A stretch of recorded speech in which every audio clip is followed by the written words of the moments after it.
Chapter 46 दर्द की वजह से रूह का हाल हुआ बेहाल। तभी ऋषि अरु के पास आता है और उसके आगे अपने घुटनों पर बैठकर उसके दोनों हाथ पकड़ते हुए अरु से कहता है, अरु देख मेरी एक बात ना बहुत अच्छे से ध्यान में सुन यार कि तू इन सब में बिल्कुल भी कमज़ोर नहीं पड़ सकता जब बात परी की है। तू ना इस प्रोफेशन में बेस्ट है और तू जो कर सकता है ना वो शायद कोई और यहाँ तक कि मैं भी ना कर पाऊँ। देख दूसरे पेशेंट्स की बात अलग है, उन्हें हम ट्रीट करते हैं क्योंकि वो हमारा फ़र्ज है, हमारा काम है, बट यहाँ प्रिंसेस है और मुझे पता है कि वो बच्ची किसी और डॉक्टर के साथ बिल्कुल भी कंफर्टेबल नहीं होगी।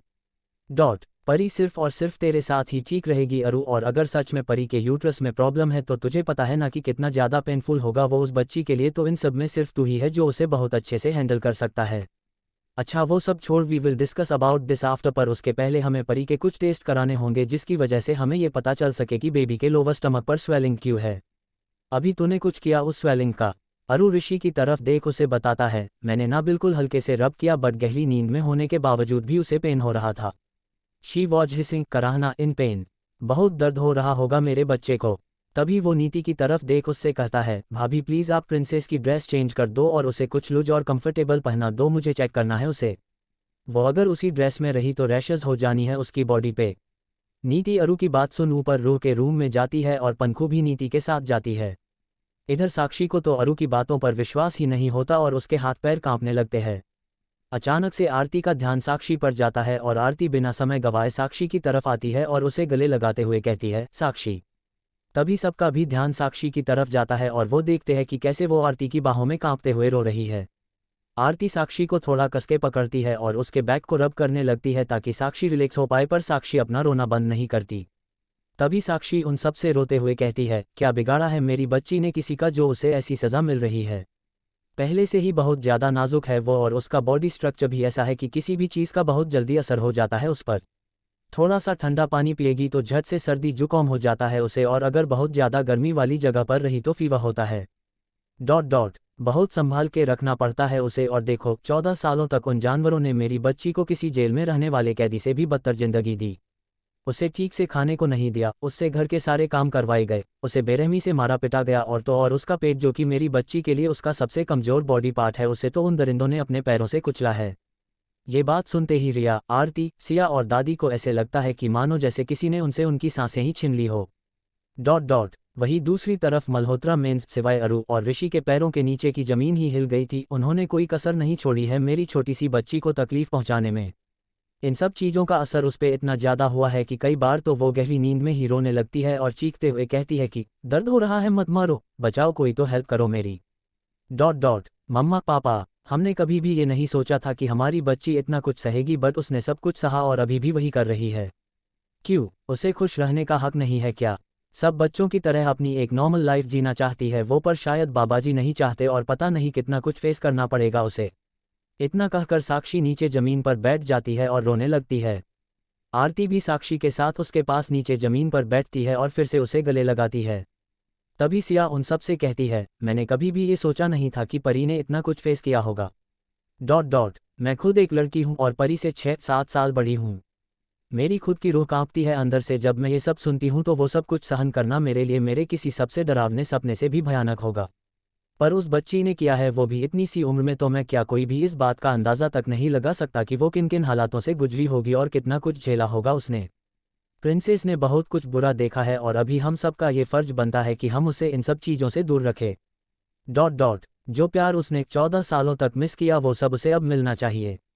मुझे बताया था ऋषि ने कि प्रिंसेस अभी भी डिप्रेशन में है, और मुझे पता है कि डिप्रेशन में इंसान क्या सोचता है और क्या कर सकता है, क्योंकि ऋषि के मेरे लाइफ में आने से पहले मैं भी डिप्रेशन में थी। पर यहाँ परी की बात मुझसे बहुत अलग है। वो अभी सिर्फ 17 साल की इमेच्योर बच्ची है, और सबसे इम्पोर्टेंट बात जो हम बिल्कुल भी इग्नोर नहीं कर सकते कि बेबी अभी अपने टीनेज लेवल पर है, जहाँ हम सबको और स्पेशली अंकल, आंटी, भाई, भाभी, कपूरस और अरु को उसका बहुत बहुत ध्यान रखना होगा। कभी भी उसको ये फील मत होने देना कि यहाँ उससे कोई प्यार नहीं करता या फिर आप लोग उसे इग्नोर कर रहे हो, वो बहुत टूट जाएगी। इस पर राघव सिया से कहता है, डोंट वरी सिया बेटा, ऐसा कभी नहीं होगा क्योंकि हम सब के लिए परी हमारी सबसे पहली प्रायोरिटी है। राघव सिया से बात ही कर रहा होता है कि तभी पंखू ऊपर से रोते हुए अरु को बताती है, अरु प्रिंसेस को बहुत पेन हो रहा है और वो रो रही है, प्लीज़ ऊपर आओ जल्दी। पंखू की बात सुन के सब घबरा जाते हैं और अरु ऊपर रो के रूम की तरफ भागता है और उसके पीछे ऋषि भी जाता है, पर फैमिली नीचे ही रहती है। जब अरु रूह के रूम में आता है तब आगे का नज़ारा देख उसका दिल टूट जाता है, क्योंकि उसके आगे रूह जो बेड पर लेटी है अपना पेट पकड़कर बहुत जोरों से रो रही होती है और नीति उसे गले लगाए होती है, पर रोने की वजह से रूह का चेहरा पूरा लाल हो चुका था। जब नीति का अरु पर ध्यान पड़ता है वो अरु से कहती है, अरु देखो ना क्यों इतना पेन हो रहा है इसे। इसके कपड़े चेंज करने के बाद हम दोनों बाहर ही आ रहे थे तब परी अचानक से रोने लगी। जब मैंने उसे उठाया और पूछा तो उसने बोला कि उसे पेट में दर्द हो रहा है। अरु झट से रूह के पास आता है और जब नीति वहां से उठती है अरु बेड पर लेटी हुई रूह को अपने सीने से लगाकर उससे पूछता है, बच्चे बोलिए कहाँ पेन हो रहा है आपको। अरु रूह के पेट के ऊपरी हिस्से को टच करते हुए उससे पूछता है, बेटा यहाँ दर्द हो रहा है। रूह अपना सिर ना में हिलाती है तो अरु थोड़ा नीचे की तरफ जहां स्वेलिंग थी और आमतौर पर एक लेडी गर्ल का यूट्रस गर्भाशय जहां होता है टच करता है, पर जैसे ही अरु का हाथ उस जगह पर लगता है रूह की चीख निकलती है और वो बहुत जोर से रोने लगती है। रोते हुए रूह अरु से कहती है, प्लीज़ हाथ नहीं लगाओ, बहुत दर्द हो रहा है मुझे वहाँ। अरु ऋषि अरु के पास आता है और देखता है कि रूह के लोअर स्टमक पर कितनी ज़्यादा स्वेलिंग है। तभी अचानक से रूह को पेट में कुछ फील होता है और बिना कुछ सोचे वो दूसरी तरफ से बेड पर से नीचे उतरकर सीधा बाथरूम की तरफ भागती है और उसे ऐसे देख पंखू और नीति को तो कुछ समझ में नहीं आता, पर अरु और ऋषि को सब कुछ साफ साफ दिखता है कि रूह के साथ क्या हो रहा है और आगे क्या क्या हो सकता है। जैसे ही रूह बाथरूम की तरफ भागती है अरु भी उसके पीछे भागता है और इधर पंखू ऋषि की तरफ देख उससे घबराते हुए पूछती है, प्रिंसेस को अचानक से क्या हुआ, वो ऐसे बाथरूम में क्यों गई। तभी ऋषि बाथरूम की तरफ देखते हुए इमोशनलेस फेस के साथ पंखू से कहता है, जिस बात का अरु को डर था वो सच हो रहा है भाभी। अब आगे जो भी होगा उससे सबको भी बहुत तकलीफ होगी, पर सबसे ज़्यादा रूह को दर्द सहना पड़ेगा और उसे इतना दर्द सहते देख अरु भी तिल तिल मरेगा। ऋषि की बात सुनकर वो दोनों सदमे में चली जाती है और ऋषि की आंखों में भी पानी आ जाता है। तो वही दूसरी तरफ बाथरूम में रूह अपना पेट पकड़कर उल्टियां कर रही होती है और अरु उसे धीरे से पकड़कर खड़ा होता है और अपने एक हाथ से रूह की बैक को रब करते हुए उससे कहता है, बस बस हो गया बेटा, मैं यही हूँ आपके पास आपको संभालने के लिए, तो डरना बिल्कुल भी नहीं है मेरे बच्चे ने। जब रूह की उल्टियां बंद हो जाती है तभी अरु बहुत धीरे से रूह का फेस पानी से वॉश करता है और बहुत ज़्यादा उल्टियां करने की वजह से रूह में जितनी भी हिम्मत बाकी होती है वो भी जवाब देने लगती है। उस बच्ची से ठीक से अपने पैरों पर खड़ा भी नहीं रहा जाता और ऊपर से उसके पेट में भी इतना ज़्यादा दर्द होता है कि उससे वो बर्दाश्त भी नहीं होता। अरु रूह को अपनी गोद में उठाता है और उससे कहता है, बस अभी ठीक हो जाएगा ये मेरी जान, आप प्लीज़ रिलैक्स रहने की कोशिश करो और रोना नहीं। देखो रोने की वजह से आपको पेट में और ज़्यादा दर्द हो रहा है तो इसीलिए आप ट्राई करो बेबी। अरु रूह को बाहर लेकर आता है तभी रूह अरु से कहती है, नहीं होगा अरु, बहुत पेन हो रहा है मुझे। अरु रूह को बेड पर सुलाता है और ऋषि की तरफ देख उससे कहता है, मेरा शक सही था ऋषि, उल्टियाँ की है इसने और अभी फीवर के भी हाई चांसेस है। तभी नीति अरु पर चीखते हुए उससे पूछती है, क्या हुआ है परी को। पंखू ने ऋषि से पूछा तो उसने भी चीख से नहीं बताया और तुम भी नहीं बता रहे हो, प्लीज़ बताओ ना क्या हुआ है इसे प्लीज़। इतना कहकर उसके आंखों से भी आंसू आने लगते हैं। तभी अरु नीति और पंखू की तरफ देख उनसे कहता है, मैं आप दोनों को सब बताऊंगा, बट अभी के लिए आप दोनों प्लीज़ बाहर जाए, हमें परी को चेक करना है, उसकी हालत बिल्कुल भी ठीक नहीं है भाभी प्लीज़। रूह को इतना तड़पता देखकर उन दोनों की इच्छा तो नहीं होती, पर वो दोनों अरु की बात मानकर रूम से बाहर चले जाते हैं और ऋषि भी अंदर से रूम का दरवाज़ा बंद कर देता है। अंदर रूम में रूह दर्द की वजह से सिर्फ रोए ही जाती है और उसे इतना रोता हुआ देख वो दोनों भी अंदर से टूट जाते हैं।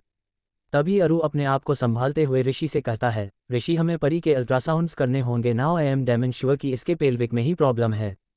मुझे ओवेरियन सिस्ट अंडाशय में गांठ के चांसेस लग रहे हैं कि उनकी बेबी के सिम्टम्स वही बता रहे हैं। इस पर ऋषि अरु से कहता है, हाँ मुझे भी यही लग रहा है और मुझसे अच्छा तुझे पता है अरु, हमें अभी बहुत केयरफुल रहना होगा, पहले से ही बच्ची का पेट कमज़ोर है और अभी ये।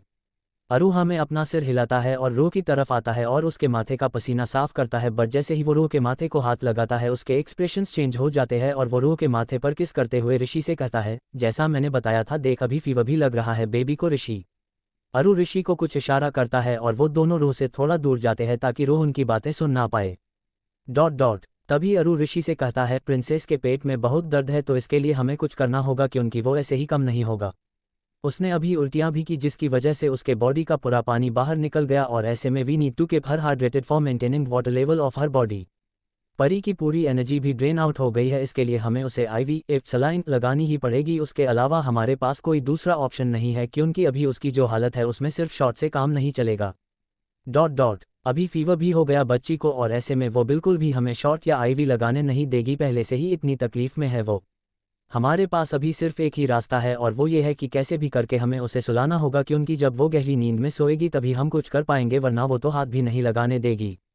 मैं परी को सुलाने की कोशिश करता हूँ, तू तब तक सारी important and needed medicines, shots, injections और आईवी की प्रिपरेशन कर, हमें बिल्कुल भी टाइम वेस्ट नहीं करना है, ठीक है? ऋषि अरु की बात सुनकर हाँ में अपना सिर हिलाता है और रूम के बाहर चला जाता है तो अरु रो के पास आता है।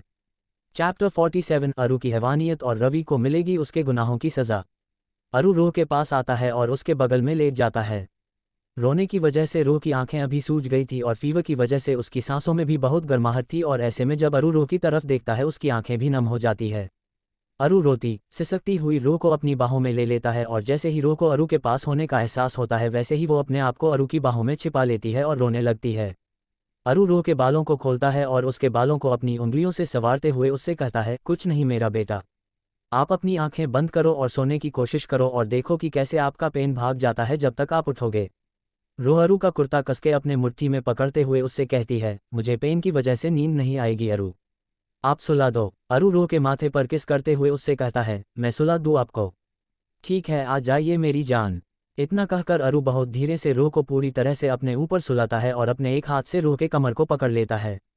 अरु रो के बालों को हल्के हाथ से सहलाने लगता है और बार बार उसके माथे पर किस करते हुए कुछ प्यारी सी धुन गुनगुनाने लगता है।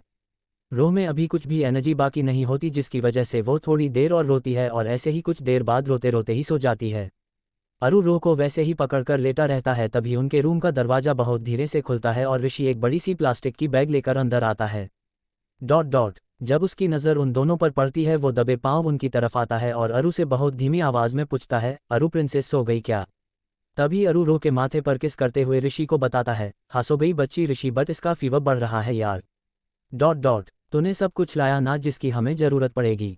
ऋषि अपना सिर हाँ में हिलाता है और तभी अरु उससे कहता है, ठीक है, अभी सबसे पहले एक काम करते हैं, प्रिंसेस को उसके फीवर और पेन के लिए शॉट्स लगा देते हैं क्योंकि परी का फीवर और पेन दोनों को कम करना बहुत ज़रूरी है। बेबी अभी बिल्कुल राइट पोजीशन में है, तू जल्दी से दोनों शॉट्स रेडी कर and give her both shots क्योंकि दोनों शॉट्स बहुत हैवी है तो उन्हें बच्ची के हिप्स में लगनी है, आर्म्स में नहीं। अरु की बात सुनकर ऋषि जल्दी से वो शॉट्स रेडी करता है और फिर अरु की तरफ देख उसे इशारा करता है। ऋषि का इशारा मिलते ही अरु रो की कमर पर अपनी पकड़ थोड़ी स्ट्रॉन्ग करता है जिसकी वजह से रो हिले नहीं और अपने दूसरे हाथ को अरु रो की बैक के सपोर्ट में रखता है। ऋषि बहुत धीरे से रो का शॉट और उसकी पैंटी नीचे करता है और फिर झट से रो के एक हिप में वो इंजेक्शन लगा देता है। जैसे ही रो को नीडल सुई का शार्प पेन फील होता है वो अपने पैरों और कमर को हिलाने की कोशिश करती है पर अरु ने उसे इस तरह से पकड़ा होता है कि थोड़ा सा हिलना भी रो के लिए मुश्किल हो जाता है। इतने में ही ऋषि रो की दूसरी हिप में दूसरा इंजेक्शन भी लगा देता है जिसकी वजह से रो की चीख निकलने लगती है। अरु झट से उस जगह पर रब करने लगता है तो ऋषि को भी रो को ऐसे देख सच में बुरा लगता है। अरु रो का शॉट ऊपर करते हुए रो से कहता है, श हो गया मेरी जान, देखो कितना स्ट्रॉन्ग बेबी है मेरा, है ना ऋषि? तभी ऋषि रो के पास आकर पीछे से उसके बालों पर किस करता है और अरु से कहता है, हाँ बिल्कुल ठीक बोला तूने, हमारी प्रिंसेस तो सबसे ज़्यादा स्ट्रॉन्ग है। ऐसे ही वो दोनों रो से कुछ प्यारी प्यारी बातें करते हैं और इंजेक्शन के असर की वजह से रो भी अभी सो जाती है और रो को सोता देख अरु धीरे से रो को बेड पर सुलाता है और वो दोनों ऋषि और अरु रो की ट्रीटमेंट में लग जाते हैं। ऐसे ही कुछ टाइम बीत जाता है और तभी वो दोनों रूम से बाहर आते हैं और देखते हैं कि पूरी फैमिली वहाँ उनके इंतजार में बैठी हुई होती है। जैसे ही साक्षी की नज़रें उन पर पड़ती है वो भागते हुए उनकी तरफ जाती है और उन दोनों से पूछती है, अरु ऋषि मेरी बच्ची कैसी है, वो ठीक है ना? उसे ज़्यादा तकलीफ नहीं हो रही है ना, प्लीज़ बोलो। तभी अरु साक्षी को अपने गले से लगा लेता है और उससे कहता है, आंटी प्लीज़ आप पहले रोना बंद करो तभी मैं आपको प्रिंसेस के बारे में बताऊंगा। साक्षी झट से अपनी आंसुओं से भरी आंखें पोंछ लेती है और अरु उसकी तरफ और साथ में सभी फैमिली वालों की तरफ देखते हुए उनसे कहता है, मैं आप में से किसी से भी कोई बात नहीं छुपाऊंगा। प्रिंसेस की हालत अभी के लिए तो ठीक है पर पूरी तरह से नहीं। जैसे कि मैंने आप सबको बताया था कि मुझे इस बात का शक है कि प्रिंसेस के टुटरस में तकलीफ हो सकती है और जो मैंने कहा वो सच था। उसे अचानक से पेल्विक में इतना दर्द होना, इस पर उल्टियाँ, फीवर और ये सब सिम्टम्स देखने के बाद तो इन सब से मैं ये साफ साफ बता सकता हूँ कि baby is having lumps in her ovaries. अगर मैं मेडिकल लैंग्वेज में बताऊँ तो there is chances of ovarian cyst जो भले ही अभी कॉमन है पर प्रिंसेस के लिए ये भी किसी बड़े खतरे से कम नहीं है क्योंकि उसका स्टमक बहुत वीक है और अभी कुछ भी हैंडल करने की हालत में नहीं है। उन जानवरों की वजह से उसकी कंडीशन और भी ज़्यादा कमज़ोर हो गई है और मुझे इस बात का डर है कि उनके बेबी के पेट पर मारने की वजह से परी को इंटरनल वाउंड्स हुए हैं जिस पर ना तो उन लोगों ने और ना ही उस बच्ची ने ध्यान दिया। हमें परी के पूरे टेस्ट कराने होंगे जिससे सब कुछ साफ साफ पता चल जाएगा और फिर हम आगे की ट्रीटमेंट कर सकते हैं जो बिल्कुल भी इजी नहीं होगी। अरु की बात सुनकर दादी अपने आंसू पोंछते हुए कहती है, क्या किस्मत दी है वाहेगुरु जी ने उस नन्ही सी जान को कि इतना सब कुछ झेलने के बाद भी दर्द और तकलीफ उसका पीछा ही नहीं छोड़ रही। किसी ना किसी बहाने से उसे तकलीफ मिलनी ही है, पर मानना पड़ेगा बहुत बहादुर है बच्ची, क्योंकि इतनी तकलीफ सहना कोई साधारण सी बात नहीं है। हमारी परी है तो छोटी सी, पर उसकी हिम्मत बहुत बड़ी है जिसने उसे आज तक जिंदा रखा है। मुझे ना अभी उस पर बहुत गर्व महसूस हो रहा है कि वो हमारे घर मल्होत्रा और कपूर की बच्ची है। तभी दादी कपूर फैमिली ऋषि और सिया की तरफ देखते हुए उनसे कहती है, भले ही तुम सबका उससे खून का नहीं पर दिल का रिश्ता है जो खून के रिश्तों से कहीं ज़्यादा बढ़कर होता है, और हमारे मल्होत्रा फैमिली में तो उसे आना है जो बहुत जल्द उसकी अपनी फैमिली बन जानी है। तभी दादी अरु के तरफ देख उससे कहती है, आज तूने एक बार फिर से ये साबित कर दिया पुत्र कि तेरा दिल कितना साफ है। तूने एक खरा हीरा चुना है अपने लिए, और आज मैं खुद तुझसे ये वादा करती हूँ कि अगर मल्होत्रा खानदान की सबसे छोटी बहू कोई बनेगी तो वो सिर्फ और सिर्फ परी ही बनेगी। उसके अलावा ना कोई तेरे लाइफ में आएगा और ना ही हमारे घर में जो उसकी जगह ले सके। दादी की बात सुनकर अरु दादी के सीने से लग जाता है और अपनी गीली आंखों से दादी की तरफ देख उससे कहता है, थैंक यू दादी। मैं आपसे प्रॉमिस करता हूँ कि मैं प्रिंसेस को कभी खुद से अलग नहीं करूँगा और उसका पूरा ध्यान रखूँगा। वो सब अरु की बातें ही सुन रहे होते हैं कि तभी जॉन अरु के पास आता है और उसे बताता है, सर बाहर वो कमीना रवि आया है और अंदर आने की जिद कर रहा है। जॉन की बात सुनते ही सबकी जेंट्स आंखों में आग दिखाई देने लगती है, तो वही अरु के आंखों में खून उतर कर आता है और वो पूरी तरह से अपने सबसे बुरे और खतरनाक हैवान वाले रूप में बदलता है। अरु सभी लेडीज की तरफ देख उनसे कहता है, आप लोग यही रहो, बाहर नहीं आना। अरु की बात मानते हुए सब अंदर ही रुकते हैं, तो वही सभी जेंट्स अरु और जॉन के साथ बाहर की तरफ चले जाते हैं। जब वो सब बाहर की तरफ आते हैं तभी उनकी नज़रें रवि पर पड़ती है, जो अभी अरु के गार्ड्स की पकड़ से छुटने के लिए झटपटा रहा होता है। पर उसे ऐसे देखकर अरु अपने शैतानी रूप में आ जाता है और चिल्लाते हुए अपने गार्ड से पूछता है, क्या हो रहा है यहाँ। अरु रवि की तरफ देख उससे कहता है, और तू एक बात याद रख, ये घर है, कोई सड़क नहीं जहाँ तू अपना तमाशा दिखा रहा है। अरु की बात सुनते ही रवि जैसे तैसे अपने आप को गार्ड्स की पकड़ से छुड़ाता है और अरु की तरफ आता है। रवि बिना कुछ सोचे समझे अरु का कॉलर पकड़ता है, पर जैसे ही वो अरु के कॉलर को पकड़ता है अरु के सारे गार्ड्स जॉन के साथ अपनी अपनी गन निकालते हैं रवि को मारने के लिए, पर अरु उन सबको इशारा करता है जिसकी वजह से वो रुक जाते हैं। तभी रवि अरु से बौखलाए हुए आवाज़ में कहता है, मेरी बेटी कहाँ है? तुमने ही कुछ किया है ना, उसके साथ बोलो। वो कल से घर नहीं आए और ना ही किसी को पता है उसके बारे में। मुझे पूरा यकीन है कि इसके पीछे सिर्फ और सिर्फ तुम्हारा ही हाथ है। बताओ कहाँ है मेरी बेटी? रवि की बात सुनकर अरु झटके से उसके हाथों से अपनी कॉलर छुड़ाता है और उससे कहता है, तूने मेरा कॉलर पकड़ा, इसकी सज़ा तो तुझे मिलेगी ही, क्योंकि मेरे कॉलर को हाथ लगाने की परमिशन मैं किसी को नहीं देता, तो तूने कैसे किया हा? इतना कहते ही अरु रवि का दाहिना हाथ पकड़ता है और उसका हाथ इस तरह से मरोड़ता है जिसकी वजह से उसके हाथ से कुछ क्रैक होने की आवाज़ आती है और उसका हाथ टूट जाता है।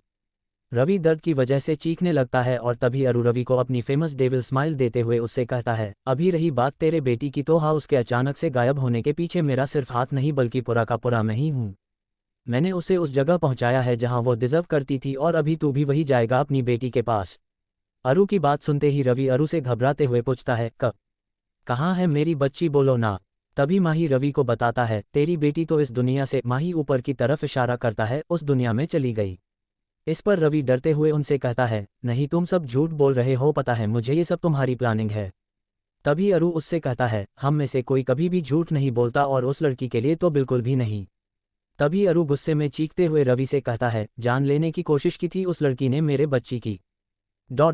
उसे चोट पहुंचाना चाहती थी वो, तो ऐसे में मैं कैसे छोड़ देता उसे, इसीलिए मार डाला उसे, क्योंकि जो भी मेरे बेबी की तरफ आंख उठा के देखेगा उसे तो उसकी जान से हाथ धोना ही पड़ेगा ना। अरु की बात सुनकर रवि भी गुस्से और नफरत की आग में जलते हुए अरु से कहता है, उस लड़की के लिए तुमने मेरे बेटी की जान ले ली, और उस लड़की में ऐसा क्या है? हाँ, मैं उसे जान से मार दूंगा जिसकी वजह से मेरी बेटी चली गई और तुम सबको सलाखों के पीछे पहुंचाऊंगा। रवि की बात सुनते ही पार्थ हंसते हुए उससे कहता है, तुझे जो करना है कर ले, जहां जाना है जा, पर एक बात ध्यान रख कि कोई हमारा और स्पेशली अरहान मल्होत्रा का कुछ नहीं बिगाड़ सकता। पूरी दुनिया जिसके नाम से कांपती है उसे तू खोखली धमकियां दे रहा है।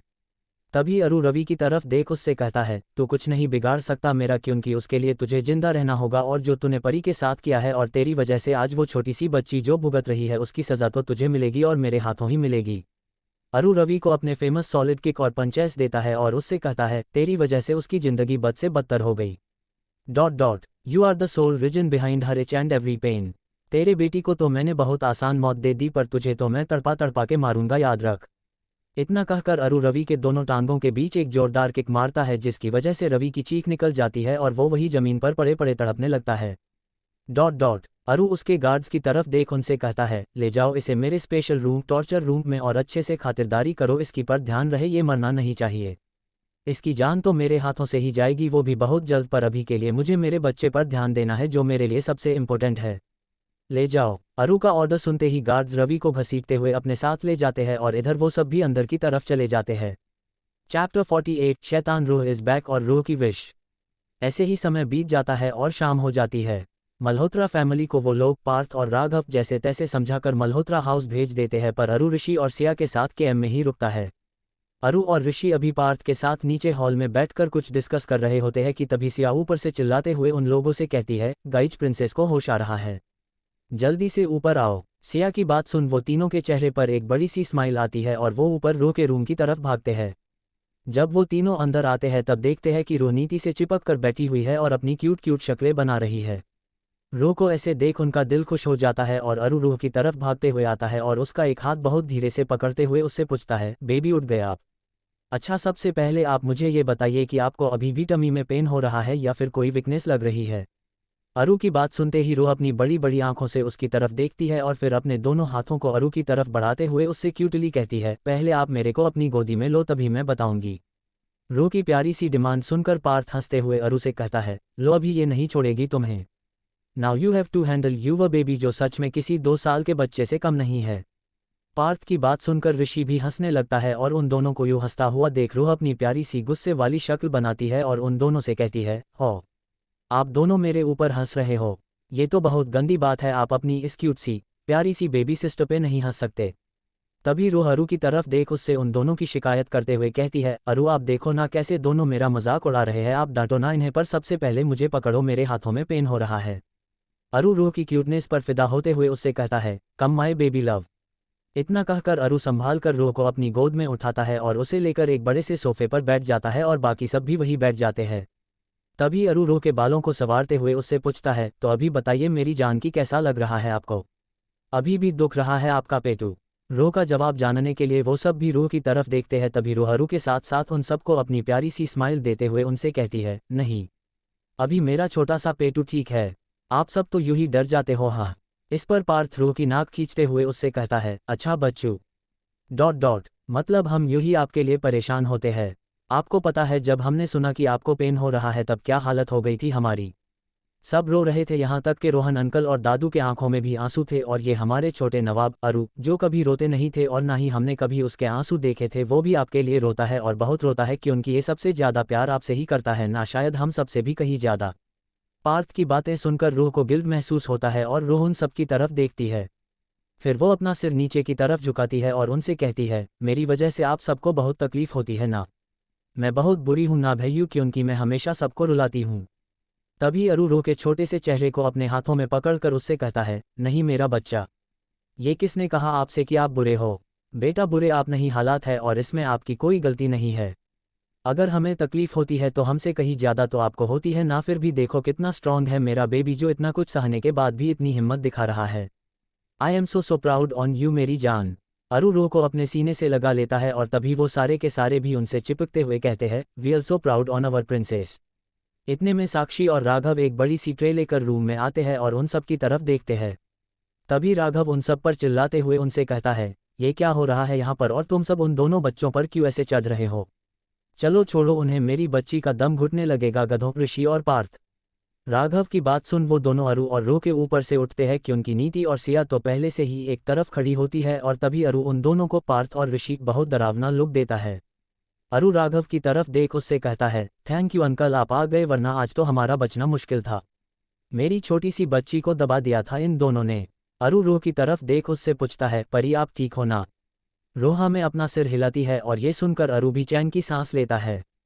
तभी साक्षी उन सब से कहती है, बहुत हो गई मस्ती, अभी चलो सब बच्चे कुछ खा लो। साक्षी अरु की तरफ देख उससे कहती है, अरु प्रिंसेस को भी खिला दो और तुम भी खा लो, पता है राघव ने मेरी हेल्प की है ये सब बनाने में। तभी ऋषि राघव की तरफ अपनी नोटी नज़रों से देख उससे कहता है, ओहो क्या बात है अंकल, आप तो किचन में भी आंटी का पीछा नहीं छोड़ते हो। ऋषि अरु को हाई फाइव देता है और तभी राघव ऋषि का एक कान खींचते हुए उससे कहता है, बदमाश, बहुत ज़्यादा नॉटी नहीं हो गए हो तुम, तुम्हारी शिकायत करूं मैं करण ऋषि के डैड से। तभी अरु हंसते हुए राघव से कहता है, हाँ अंकल कर दो। मज़ा आएगा जब करण अंकल इस गधे को धक्के मार के घर से बाहर निकाल देंगे। पार्थ भी हमें अपना सिर हिलाता है, पर तभी वो सभी रूह की आवाज़ सुनते हैं जो ऋषि की तरफ देखते हुए राघव और अरु से कहती है, नहीं नहीं, मत करो ना। अगर भैया के पापा ने उन्हें घर से निकाल दिया तो वो बेचारे रहेंगे कहाँ? ऐसे तो बहुत बिग वाली प्रॉब्लम हो जाएगी। रूह की बात सुनकर ऋषि रूह के पास आता है और उसे अरु की बाहों से खींच धीरे से कर खुद के गले से लगाता है। रूह भी ऋषि के सीने से लग जाती है और तभी ऋषि सबको अपनी नज़रों से घूरते हुए उनसे कहता है, हाँ सब के सब बुरे हैं, यहाँ सिर्फ मेरी डॉल ही अच्छी है। ऋषि की ताना सुन राघव धीरे से ऋषि के सिर पर मारता है और उससे कहता है, बेटा तुम्हारी नौटंकी अगर हो गई हो तो कुछ खा लो। सब के सब बच्चे भूखे हैं, प्रिंसेस के साथ चलो, जल्दी जल्दी सब अपनी अपनी पेट पूजा कर लो। तभी रो राघव की बात को काटते हुए उन सब से कहती है, रुको रुको, सबसे पहले मुझे कुछ कहना है, फिर मैं ये खाना खाऊंगी। रो अरु की तरफ देखते हुए उससे सीने से चिपक जाती है और बड़ी ही स्वीट सी आवाज़ में उससे कहती है, अरु आपने बोला था ना कि आप मेरी हर विश पूरी करोगे, तो मुझे ना एक चीज़ के लिए परमिशन चाहिए आपसे, प्लीज़ प्रिटी प्लीज़। तभी नीति कन्फ्यूजन के साथ रो से पूछती है, बेबी आपको हमारी परमिशन नहीं चाहिए। रो झट से ना में अपना सिर हिलाती है और सब चौंक जाते हैं। तभी नीति रो से फिर एक बार पूछती है, क्यों? इस पर रो अपनी बड़ी सी स्माइल के साथ नीति से कहती है, क्योंकि मुझे पता है आप सब झट से मान जाओगे पर अरु मना करेंगे, इसीलिए मुझे इनकी परमिशन चाहिए। तभी अरु अपनी एक भौं उठाकर रो की तरफ देखता है और उससे पूछता है, ऐसा क्या चाहिए आपको बेबी जिसके लिए मैं आपको मना करूंगा, ऐसा आपको लग रहा है? तभी रो अपनी पलकें झपकाकर अरु से थोड़ा डरते हुए कहती है, वो अरु मुझे कल से कॉलेज जाना है। देखिए ना, मैं तो सिर्फ एक ही दिन गई और फिर दूसरी बार जब मैं गई तब आपको तो पता है ना क्या हुआ था, और उसके बाद मैं गई ही नहीं। मुझे अभी कंटिन्यू जाना है ना कॉलेज, प्लीज़ आप मुझे जाने दो। बाबा जी प्रॉमिस, वहाँ मैं अपना पूरा ख्याल रखूंगी, और फिर दिदू भी तो होगी ना वहाँ, तो आप उनको भी बोल देना, बट मुझे जाने दो प्लीज़ अरु। रो की बात सुन अरु थोड़ी देर के लिए सोच में पड़ जाता है और उसे ऐसे देख रो का चेहरा भी उतर जाता है। तभी पार्थ अरु के कंधे पर अपना हाथ रखते हुए उससे कहता है, ज़्यादा सोचो मत अरु, जाने दो प्रिंसेस को, क्योंकि हम इसे डर की वजह से यूं घर में बिठाकर तो नहीं रख सकते ना। हाँ इसकी हालत ठीक नहीं है, पर तुम चिंता मत करो, वहाँ पंखू होगी और हमारे गार्ड्स भी होंगे प्रिंसेस के लिए जो इसका ध्यान रखेंगे। देखो बच्चे, हम कैद नहीं कर सकते परी को, लेट हर फ्लाई, और अगर कुछ गड़बड़ लगी तो उसके लिए हम सब है ना। परी का करियर भी बहुत ज़रूरी है हमारे लिए, और तुम ही बताओ कि तुम्हें इसे खुद के पैरों पर खड़ा करना है ना। अरु हाँ में अपना सिर हिलाता है, तो बस हाँ बोल दो, देखो कैसे उदास हो गई हमारी जान अरु। अरु रो की तरफ देखता है जो अभी नीचे की तरफ देख रही होती है। अरु रो के माथे पर किस करता है और उसका फेस ऊपर की तरफ उठाते हुए उससे कहता है, आप मुझे प्रॉमिस करो कि अगर कुछ भी गड़बड़ लगे या फिर आपको टमी में पेन हो तो आप तुरंत मुझे कॉल करोगे, और अगर मैं आपका फ़ोन ना उठाऊं तो भाभी पंखू को बोलोगे, राइट? रो झट से अपना सिर ऊपर नीचे हिलाते हुए उससे कहती है, येस पक्का प्रॉमिस अरु। तो क्या मैं कल से कॉलेज जा सकती हूँ?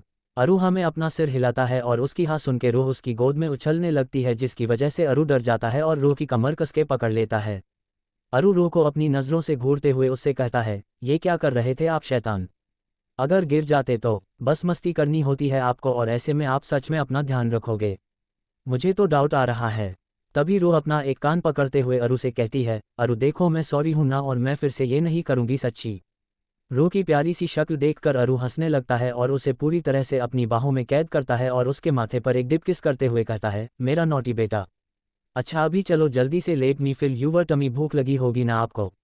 रोहा में अपना सिर हिलाती है और अरु उसे खाना खिलाना शुरू करता है और साथ में वो सब भी खाते हैं। कुछ देर बाद रोसिया और नीति के साथ रूम में होती है तो उन तीनों को छोड़कर बाकी सब नीचे हॉल में बैठे होते हैं। तभी राघव अरु की तरफ देख उससे पूछता है, अरु कहाँ खोए हुए हो बेटा? कुछ सोच रहे थे तुम? इस पर अरु राघव को जवाब देते हुए उससे कहता है, हाँ अंकल, मैं प्रिंसेस के लिए कुछ सोच रहा था। अरु की बात सुन ऋषि अरु से पूछता है, क्या कुछ प्रॉब्लम है अरु? तभी अरु ऋषि के साथ साथ उन सबको बताता है, जैसा कि मैंने आप सबसे कहा था कि मुझे बेबी के पूरे टेस्ट कराने होंगे, बट प्रॉब्लम यह है कि हॉस्पिटल का नाम सुनते ही वो घबराने लगती है। आज भी मुझे वो दिन याद है जब फर्स्ट टाइम परी हॉस्पिटल में आई थी। बहुत ज़्यादा डरी सहमी सी थी वो बच्ची, और आज भी उसे उतना ही डर लगता है, तो मुझे ये समझ में नहीं आ रहा है कि मैं उसे हॉस्पिटल कैसे ले जाऊंगा। हॉस्पिटल का नाम सुनकर ही वो मुझसे दूर भाग जाएगी। अरु की बात सुनते ही सबके सब भी टेंशन में आ जाते हैं और राघव अरु से कहता है, हाँ तुम बिल्कुल ठीक कह रहे हो अरु, इसके बारे में हमने सोचा ही नहीं, अभी क्या करेंगे? तुम्हारे पास कोई रास्ता है इसके लिए? तभी अरु राघव की तरफ देख उसे बताता है, हाँ है अंकल, जैसे कि बेबी ने थोड़ी देर पहले हमें बताया कि उसे कॉलेज ज्वाइन करना है, तो हम एक काम कर सकते हैं। अभी के लिए उसे टेस्ट और हॉस्पिटल वाली बात से दूर रखते हैं और कुछ एक हफ्ते बाद जब उसका ध्यान पूरी तरह से उसकी स्टडी और कॉलेज की तरफ बढ़ जाएगा तब कोई ना कोई ट्रिक यूज़ करके हमें उसके टेस्ट कराने होंगे कि उनकी इतनी आसानी से वो मानेगी तो नहीं। मुझे ना सच में डर लग रहा है, अगर बाबाजी ना करे कॉलेज में कुछ हो गया या फिर उसका पेन बढ़ गया तो हम क्या करेंगे। सच बताओ तो मेरा दिल नहीं मान रहा था उसे परमिशन देने के लिए, पर यह बात उसकी खुशी से जुड़ी है जिसे मैं किसी भी हालत में उसे मना करके उससे उसकी खुशी छीन नहीं सकता। अभी भी मेरा दिल नहीं हो रहा है, पर मेरी बच्ची के खुशी के लिए मैं रेडी हूँ। ये बात मैं अभी अरु ऊपर की तरफ देखता है, उन पर वाहेगुरु जी छोड़ता हूँ। उन्हें जो ठीक लगे वो बाबाजी करेंगे। चैप्टर 49 अरु और रोह का रोमांटिक सेल्फी सेशन। अरु वो सब सोच ही रहा होता है कि तभी उसे जॉन का कॉल आता है। अरु कॉल रिसीव करता है और तब जॉन अरु को जो बात बताता है उसे सुनकर अरु की 50% टेंशन दूर होती है और उसके चेहरे पर एक हल्का सा सुकून आता है, जिसे देख वो सब लोग भी थोड़ा सोच में पड़ जाते हैं। जॉन की बात सुनकर अरु जब फ़ोन कट करता है तभी साक्षी अरु की तरफ देख उससे पूछती है, अरु किसका फ़ोन था बेटा और क्या हुआ? अभी फ़ोन आने के पहले तो तुम वरिड थे और अभी यू आर लुकिंग रिलैक्स। वो सब भी साक्षी की बात से पूरी तरह से सहमत होते हैं और अरु की तरफ देखते हैं। तभी अरु एक स्माइल के साथ साक्षी से कहता है, आंटी आप सब बड़े लोग ना बिल्कुल ठीक कहते हो कि अगर सच्चे दिल से हम बाबाजी से प्रे करें तो वो सुन ही लेते हैं, और देखो मैंने भी सच्चे दिल से उनकी हेल्प मांगी और उन्होंने कर दी। तभी ऋषि कंफ्यूज होकर अरु से पूछता है, व्हाट यू मीन? मुझे तो कुछ समझ नहीं आ रहा है अरु, प्लीज साफ साफ बताना। इस पर अरु हंसते हुए ऋषि से कहता है, बता रहा हूँ गधे, ध्यान से सुन। अरु उन लोगों की तरफ देख उनसे कहता है, आप भी सुनिए। मैं इस बात को लेकर परेशान था कि कॉलेज में परी के साथ कौन रहेगा। भाभी नहीं रह सकती क्योंकि उन्हें लेक्चर्स लेने होते हैं, और रही बात गार्ड्स की तो वो कॉलेज के अंदर नहीं जाएंगे क्योंकि मैं मेरी बच्ची को ये फील नहीं कराना चाहता कि वो किसी तरह के कैद में है। मुझे कोई ऐसा चाहिए था जो पंखू भाभी की तरह कॉलेज में रहकर बेबी का ध्यान रखे, पर उसके वजह से मेरी बच्ची को ये ना लगे कि वो परी पर नज़र रख रहा है या उसे कैद में रख रहा है। इन सब चीज़ों में हम सब के दिमाग में से एक बात तो बिल्कुल निकल ही गई कि उस कॉलेज में परी के अलावा वो सब ये सीक्रेट है, थोड़ा वेट करो भी है। हाँ वो सब अपने वैकेशन के लिए गए थे, बट अभी मुझे जॉन ने बताया कि दे आर बैक नाउ और कल से कॉलेज ज्वाइन कर रहे हैं। मतलब कल से प्रिंसेस के साथ वो सब होंगे, भाभी के साथ साथ, और मेरा बच्चा वहाँ बिल्कुल भी अकेला नहीं होगा। अरु की बात सुनकर सबके चेहरे पर एक बड़ी सी स्माइल आती है और राघव अरु से कहता है, तो फिर टेंशन की कोई बात ही नहीं है। बस उनको एक बार परी के बारे में पता चल जाए, फिर देखना हमें प्रिंसेस के लिए एक्स्ट्रा गार्ड्स भी नहीं लगेंगे। तभी पार्थ भी राघव की बात से सहमत होते हुए अरु से कहता है, हाँ डैड इज़ राइट अरु। इसमें एक बात हम कैसे भूल सकते हैं कि जैसे तुम पूरी दुनिया पर राज करते हो ना, बिल्कुल वैसे ही वो पूरे कॉलेज पर राज करते हैं। पूरी कॉलेज डरती है उनसे, और फिर किस में इतनी हिम्मत होगी उनसे पंगा लेकर अपनी मौत को इन्विटेशन देने की। तभी साक्षी थोड़ा घबराते हुए उन सब से कहती है, ये सब तो ठीक है, पर क्या वो लोग प्रिंसेस को एक्सेप्ट करेंगे, और अगर उन्होंने मेरी बच्ची को कोई तकलीफ पहुंचाई तो? साक्षी की बात सुनकर अरु साक्षी के पास आता है और उसका हाथ पकड़कर उसकी तरफ देखते हुए उससे कहता है, वो जरूर एक्सेप्ट करेंगे परी को, आप चिंता मत करिए आंटी, क्योंकि वो इतनी क्यूट है कि उसकी क्यूटनेस और मासूमियत देखकर तो मेरे जैसे असली हैवान के अंदर भी उसके लिए प्यार जाग गया, तो वो लोग क्या है। वो मेरे जैसे तो बिल्कुल भी नहीं है। मुझे ना किसी पर रहम नहीं आता जब मैं गुस्से में होता हूँ, पर वो लोग चाहे कितने भी गुस्से में क्यों ना हो, पर जब तक कोई अपनी हद पार नहीं करेगा तब तक वो भी अपना काबू नहीं खोते। आप देखना, जैसे हम सब परी के लिए पागल हैं ना, वैसे ही वो भी हो जाएंगे जब वो प्रिंसेस से मिलेंगे। बट अगर आपका डर सही हुआ तो मैं उन लोगों को छोड़ूंगा नहीं। अगर वो शैतान है तो मैं हैवान हूँ जो उनसे कहीं ज़्यादा डरावना और खतरनाक है। अरु को ऐसे देख ऋषि अरु से कहता है, अभी शांत हो जा मेरे भाई, अगर परी ने तुझे ऐसे देख लिया ना तो खामखा डर जाएगी बच्ची यार। और रही बात उन सबके बेबी को एक्सेप्ट करने की, तो वो करेंगे ही, क्योंकि इतने प्यारे से बच्चे को कौन इग्नोर कर सकता है। तभी ऋषि साक्षी से एक स्माइल के साथ कहता है, आंटी मैं समझ सकता हूँ कि आपको बेबी के लिए डर लग रहा होगा, आप माँ हो उसकी तो इट्स नेचुरल, पर मेरा यकीन मानिए ऐसा कुछ नहीं होगा और प्रिंसेस को उनसे कोई भी खतरा नहीं है। हम सब बहुत अच्छे से जानते हैं ना उनको, भले ही वो सब बाहर से दिखते डरावने हैं पर अंदर से बहुत ज़्यादा सॉफ्ट हार्टेड है, बिल्कुल इस खड़ूस अरु की तरह। ऋषि का अपने लिए ताना सुन अरु ऋषि को अपनी तीखी नज़रों से घूरने लगता है, तो वही दूसरी तरफ वो सब हंसने लगते हैं। अरु अपनी जगह से उठता है और उसे ऐसे देख ऋषि भी अपनी जगह से उठकर पीछे की तरफ जाने लगता है। अरु अपने कुर्ते की दोनों स्लीव्स को अपनी कोहनी तक मोड़ते हुए उसकी तरफ बढ़ता है और अपने दांत पिसते हुए उससे कहता है, क्या कहा तूने? मैं खड़ूस हूँ, रुक अभी तुझे बताता हूँ कि ये खड़ूस तेरे साथ क्या क्या कर सकता है। इतना कहकर अरु ऋषि के पीछे उसे पकड़ने के लिए भागना शुरू करता है, और ऋषि तो अरु के डर की वजह से पूरे हॉल में इधर उधर भागने लगता है। ऋषि आगे आगे भागता है तो अरु उसके पीछे उसे पकड़ने के लिए भागता है। तभी ऋषि खुद को अरु से बचाते हुए उससे कहता है, अबे मेरे बाप अभी छोड़ भी देना यार, बच्चे की जान लेगा क्या? ऐसा क्या गलत बोला मैंने, सभी तुझे यही बुलाते हैं और तेरी बच्ची भी तुझे यही बुलाती है। ऋषि की बात सुनते हुए अरु उससे कहता है, मुझे सबसे कोई लेना देना नहीं है, और रही बात प्रिंसेस की तो वो मेरी बेटी है, उसका जो मन करेगा वो बुलाएगी, इसका मतलब ये नहीं कि तू भी इस बात का फ़ायदा उठाएगा। नहीं तू रुक, आज मैंने तेरी एक एक हड्डी पसली तोड़ देनी है कमीने।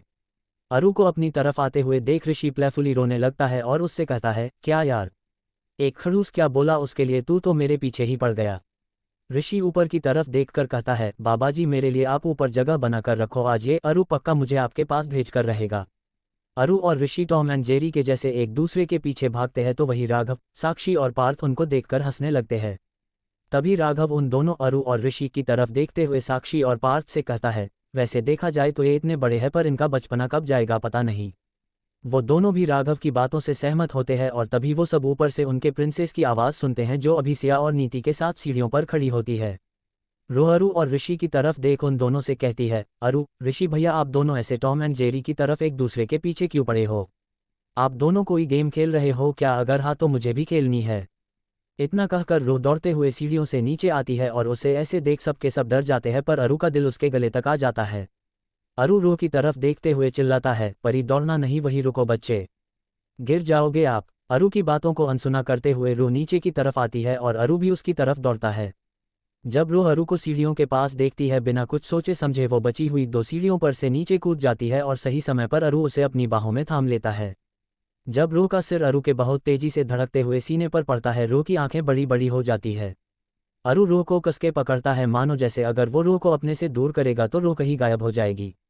तभी ऊपर सीढ़ियों पर खड़ी सिया बहुत धीमी आवाज में नीति से कहती है, भाभी परी की क्लास लगने वाली है अभी अरु के हाथों। अरु बहुत ज़्यादा डर गया है और मुझे 110% यकीन है कि जितना वो डरा है ना उससे कहीं ज़्यादा उसे गुस्सा आ रहा होगा, और देखो अभी कैसे वो अपने आपे से बाहर आता है।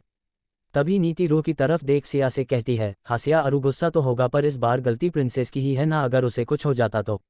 ये लड़की ना दिन ब दिन बहुत जिद्दी होते जा रही है और उस पे अपने हेल्थ के साथ खेल रही है। उसे डांट तो पड़नी चाहिए ना, वरना वो बिल्कुल नहीं सुनेगी किसी की बात और खुद को हट करेगी।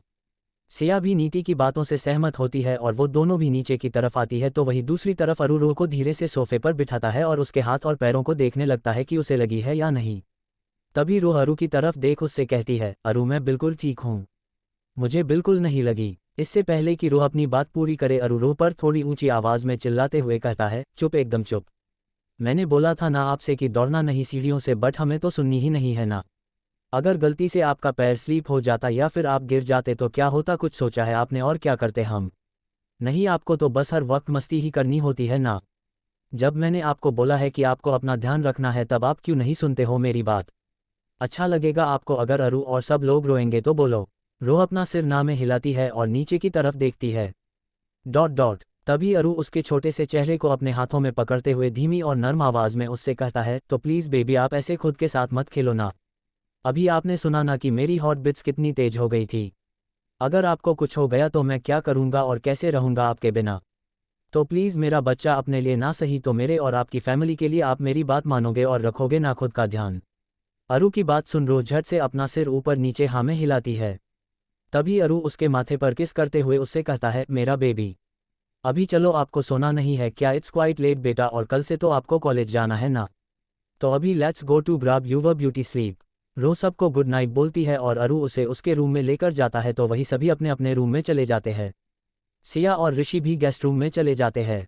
इधर रूह के रूम में अरु उसके कपड़े चेंज करके आता है और देखता है कि रूह उसके अरु फोन में देखकर कुछ क्यूट क्यूट सी शक्लें बना रही होती है और उसे देख अरु के चेहरे पर एक स्माइल आती है और तभी अरु रूम का दरवाजा अंदर से लॉक करके रूह की तरफ आता है।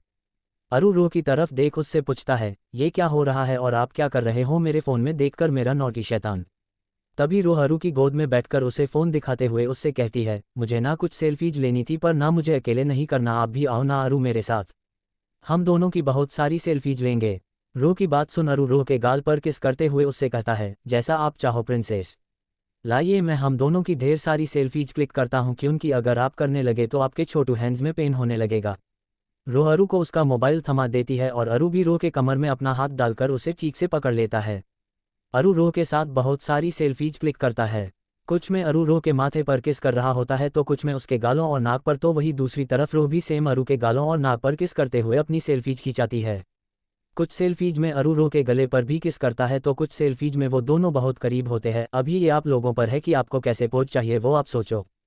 सेल्फीज के बाद अरु उसका फ़ोन साइड में रख देता है और रो की होंठों की तरफ देखता है।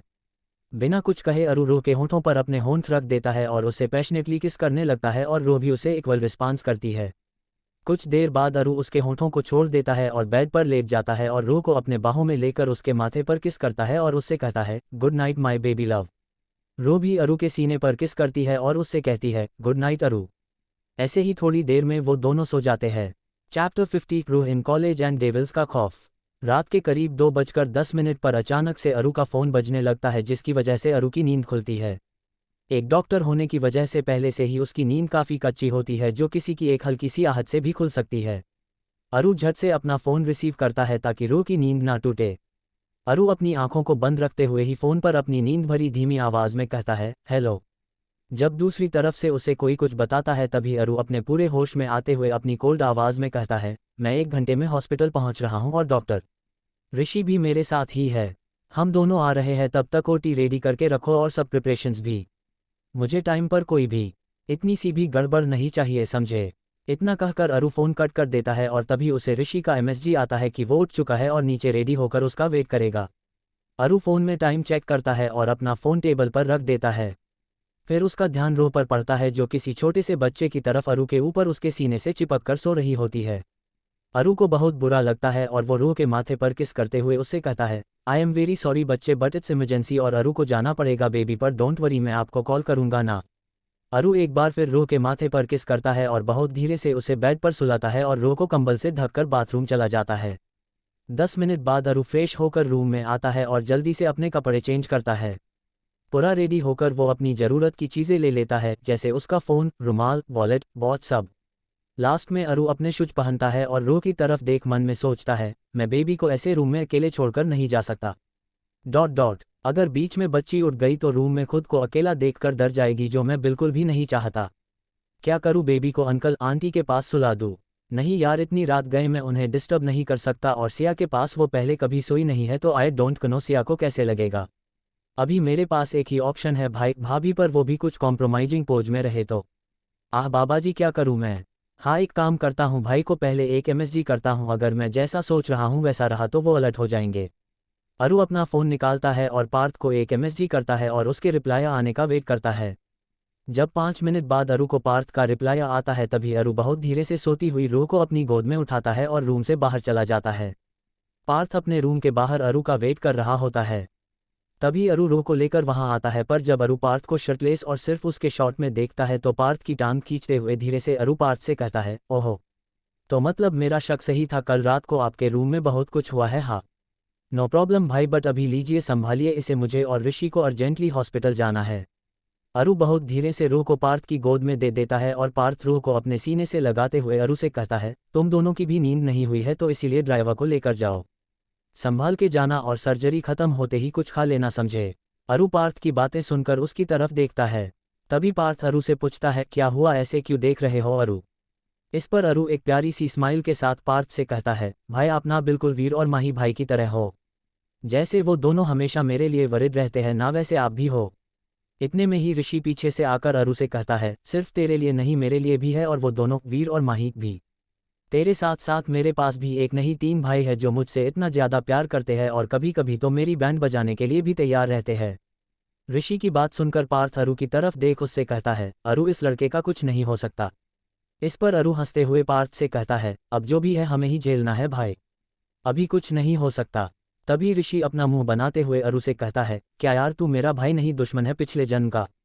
जब देखो तब मेरे पीछे ही पड़ा रहता है। पर 1 मिनट बाद ऋषि अरु को गले लगाते हुए उससे कहता है, पर जो भी हो, ना ही मुझे तुझसे कोई दूर कर सकता है और ना ही मैंने तेरा पीछा छोड़ना है।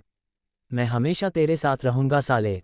ऋषि का लास्ट वर्ड सुनने के बाद पार्थ ऋषि को घूरने लगता है तो अरु ऋषि के सिर पर मारते हुए गुस्से में उससे कहता है, अबे गधे, प्रिंसेस है यहाँ और तू ऐसे वर्ड यूज कर रहा है मेरी बच्ची के आगे। आगे से ऐसा किया ना तो पेड़ से उल्टा लटका दूंगा तुझे और नीचे से सब बंदर छोड़ दूंगा, फिर करते रहना उनके साथ मस्ती। ऋषि अपनी आंखें बड़ी बड़ी कर ना में अपना सिर हिलाता है। तभी अरु ऋषि से सीरियस आवाज में कहता है, अभी चल केस थोड़ा कॉम्प्लिकेटेड है, हमें जल्द से जल्द पहुंचना होगा। ऋषि अरु को हाँ में जवाब देता है और अरु पार्थ की तरफ देख उससे कहता है, डोंट वरी भाई, मैं ड्राइव करूंगा और अब तक मेरी बची कुची नींद भी पूरी तरह से भाग गई है और वैसे भी हमें आदत है, it's like our daily routine. अभी आप भी जाकर सो जाइए, गुड नाइट। अरु रो के माथे पर किस करता है और उससे कहता है, गुड नाइट, स्लीप टाइट मेरी जान। अरु के बाद ऋषि भी रो के माथे पर किस करता है और दोनों वहां से चले जाते हैं। पार्थ भी रो को अपने रूम में लेकर आता है और उसे बहुत धीरे से नीति के बगल में सुलाता है जो अभी सोई हुई होती है। पार्थ अपने रूम का दरवाजा बंद करता है और फिर रो के पास आकर लेट जाता है। रो पार्थ और नीति के बीच में सोई हुई होती है। पार्थ रो की तरफ देखता है जो अभी नीति से किसी 2 साल के बच्चे की तरह उसके सीने से चिपक कर सोई थी और नीति ने अपनी गहरी नींद में भी रो को अपनी बाहों में ले लिया था। उन दोनों को ऐसे देख पार्थ के चेहरे पर एक मुस्कान आती है और वो भी रो को पीछे से गले लगा लेता है और अपना हाथ रो के हाथ पर रख देता है जो अभी नीति के पेट से लिपटा हुआ होता है। रो पूरी तरह से अपने भैयू भाभी की बाहों में कैद हो जाती है और पार्थ रो के बालों पर किस करते हुए सो जाता है। सुबह के करीब 7 बजे के बीच नीति की नींद खुलने लगती है क्योंकि उसके चेहरे पर अभी सूरज की किरणें पड़ रही होती है और शायद उसी वजह से रो भी अपना चेहरा नीति के सीने में छिपा देती है। नीति को जब ये महसूस होता है तब वो अपनी आंखें खोलती है और देखती है कि रो कैसे उससे लिपट कर सोई है और पार्थ भी रो से लिपट कर सोया हुआ है। रो को अपने पास देख नीति के चेहरे पर एक स्माइल आती है और वो रो के माथे पर किस करती है। नीति सबसे पहले टाइम देखती है जो अभी 7:10 दिखा रहा होता है और टाइम देखने के बाद नीति बहुत धीरे से पहले पार्थ का हाथ अपने पेट से उठाती है और फिर रो का। नीति नीचे की तरफ देखती है जहां रो का एक पैर नीति के पैरों पर होता है तो नीति बहुत धीरे से रो का पैर भी हटाती है और वहां से उठती है। पर जैसे ही रो को नीति की आहट महसूस नहीं होती वो अपनी दूसरी तरफ मुड़ जाती है और पार्थ के सीने में अपना चेहरा छिपाकर सो जाती है। पार्थ भी रो को पूरी तरह से अपने आप में छुपा लेता है और ये सब देख नीति हंसती है।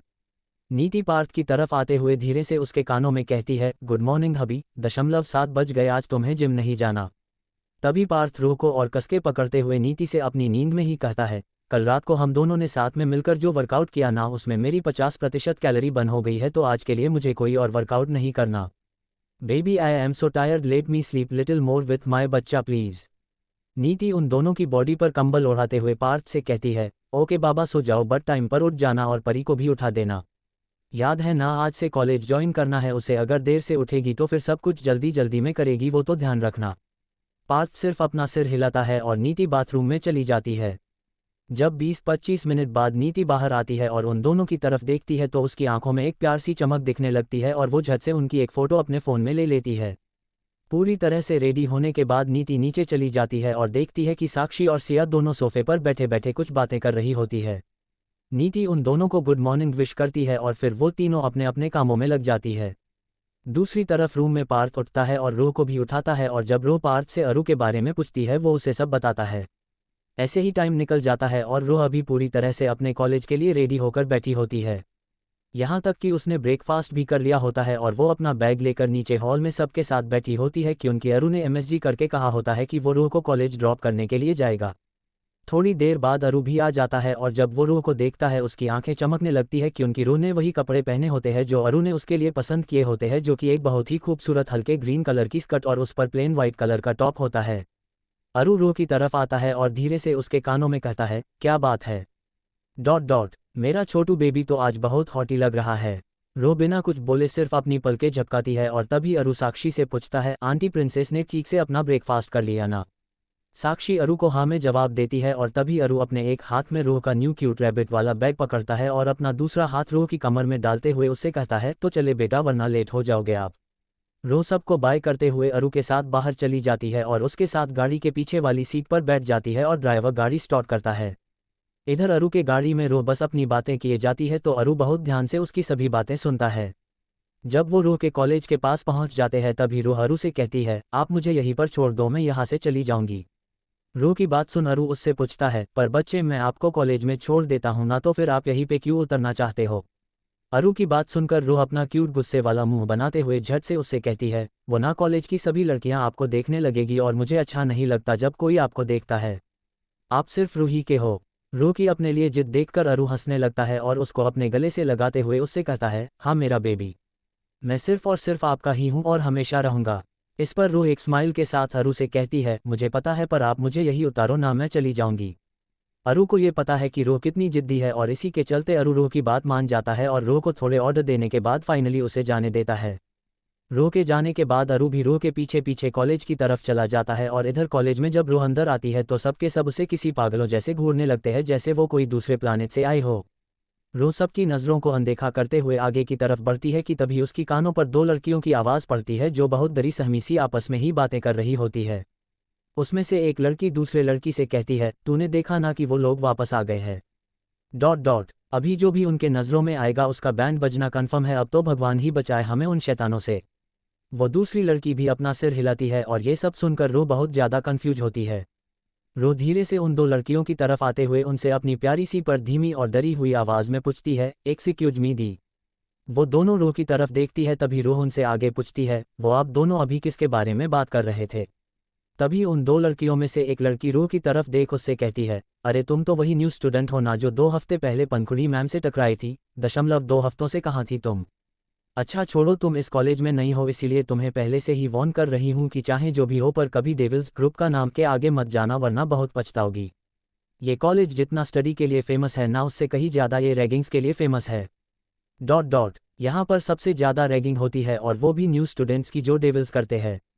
डेविल्स को रोकने की हिम्मत किसी में भी नहीं है। यहाँ तक कि सब प्रोफेसर और प्रिंसिपल डरते हैं उनसे क्योंकि वो लोग बहुत ज़्यादा पावरफुल है और पूरी कॉलेज उनसे ही चलती है। डेविल्स का जो लीडर है उसके डैड और फूफा जी ट्रस्टी है इस कॉलेज के और इसीलिए ये कॉलेज भी उनकी ही है। देखो तुम बहुत प्यारी और छोटी सी हो इसीलिए मैं तुम्हें समझा रही हूँ कि गलती से भी उनके आगे नहीं आना वरना वो तुम्हारी लाइफ नर्क से भी बदतर बना देंगे। रो उस लड़की की बात सुनकर बहुत डर जाती है और उस लड़की की तरफ देख उससे कहती है, थैंक यू दी मुझे बताने के लिए, मैं ध्यान रखूंगी। इतना कहकर रो आगे की तरफ बढ़ती है और अपने ही धुन में रहते हुए बाबाजी से कहती है, बाबाजी मतलब यहाँ पर भी रैगिंग होती है जैसे मेरे स्कूल में होती थी। बहुत कुछ गंदा गंदा करवाते हैं वो लोग और मेरे साथ तो ये कई बार हुआ है। अगर अभी भी हुआ तो नहीं मैं उन लोगों के आगे ही नहीं जाऊंगी। बेचारी बच्ची ना चाहते हुए भी अनजाने में उसी तरफ बढ़ रही थी जिस तरफ उसे नहीं जाना था। उन दोनों लड़कियों ने रो को उधर जाता देखा और तभी उसमें से एक लड़की दूसरी लड़की की तरफ देख उससे कहती है, अरे यार अभी तो इसे समझाया फिर भी ये इसी तरफ क्यों जा रही है, मरना है क्या इसे इतने जल्दी। रो को उस तरफ जाते देख सभी स्टूडेंट्स डर जाते हैं और इतने में पंखू भी वहां आ जाती है पर जब वो रो को डेविल्स की तरफ जाते हुए देखती है तब उसकी सांसें भी अटक जाती है। पंखू रो को रोकने के लिए उसकी तरफ जाने ही वाली होती है कि तभी कोई उसका हाथ पकड़कर उसे रोक लेता है।